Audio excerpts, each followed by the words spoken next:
So this is National 4 and National 5 Chemistry, and we are on Unit 1, Acids and Alkalis, and today's lesson is going to feature and focus on neutralization reactions. So our learning intentions for today are to understand that when acids react with alkalis, they form neutral compounds and solutions.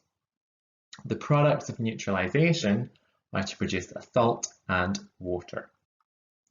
In terms of success criteria, if you're in class, you will hopefully get the opportunity to conduct reactions of acids and alkalis to find evidence for neutralization.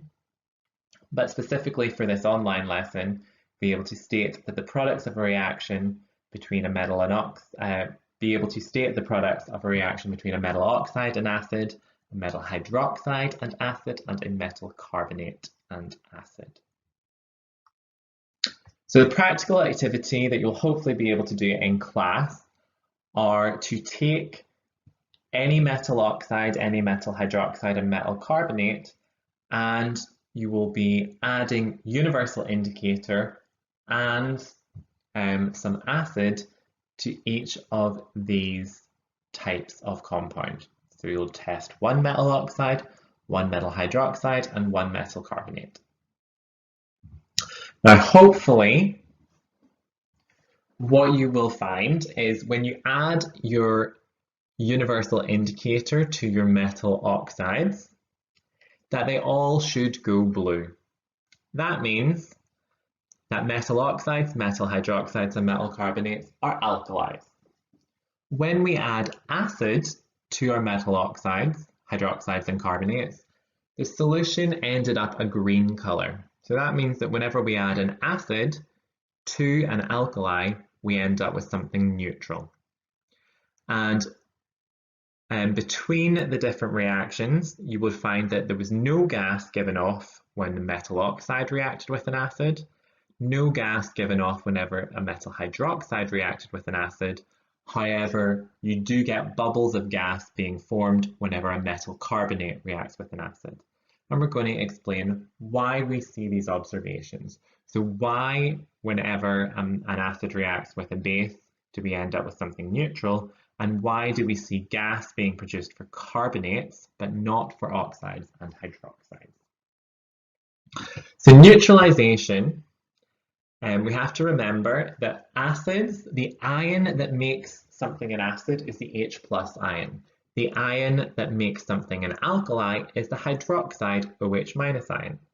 Whenever an acid reacts with an alkali, the H+ ion and the OH- ion react and combine to give a water molecule. So H+ plus OH- produces water. What's left over is an ion from the acid and a metal ion from the alkali, and they form a salt. And we'll learn how to name salts next lesson. But the main reaction happening in all neutralization reactions is H+ plus OH- giving water. Now this slide, you need to take some time to be able to memorize this slide.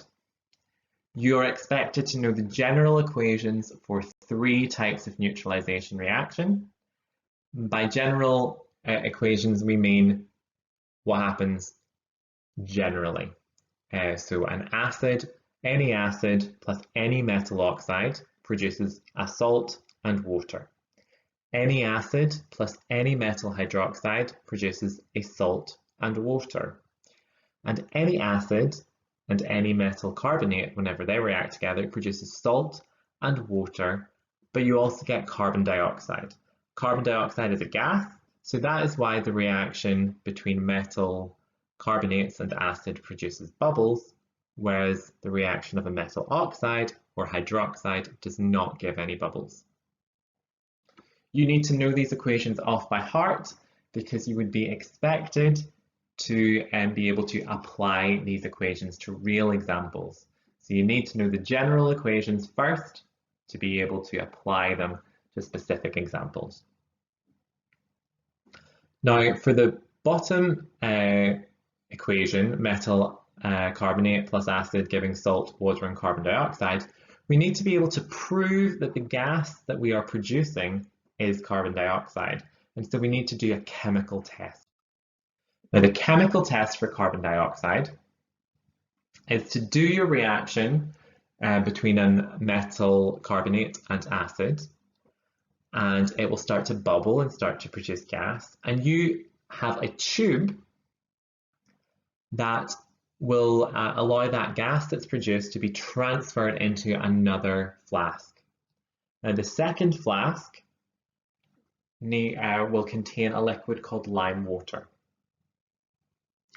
If carbon dioxide is bubbled through lime water, the lime water goes from colourless and it turns cloudy or milky, so it turns white. And that's because a chemical reaction is going on between the lime water and the carbon dioxide. But the chemical test for carbon dioxide is that it turns lime water cloudy.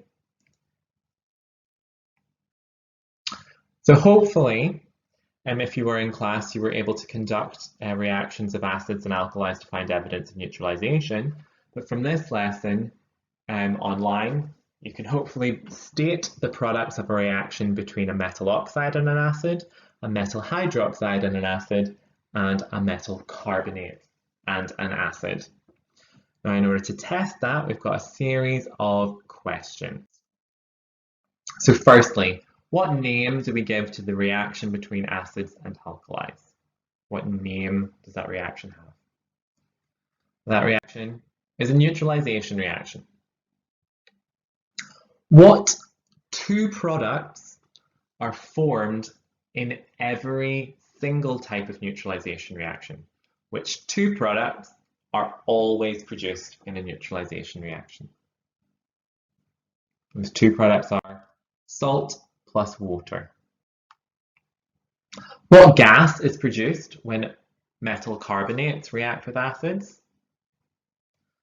Well, that gas is carbon dioxide.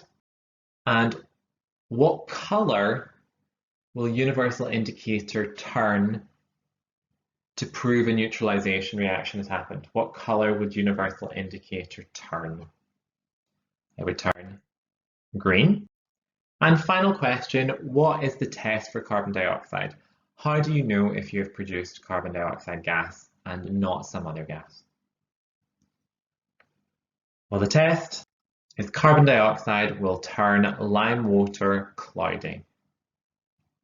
So that has been our introduction to neutralization reactions and looking at the general reactions for a metal oxide reacting with acid, a metal hydroxide reacting with acid, and a metal carbonate reacting with acid. Next time, we will look at how to name the salts that are produced during neutralization reactions.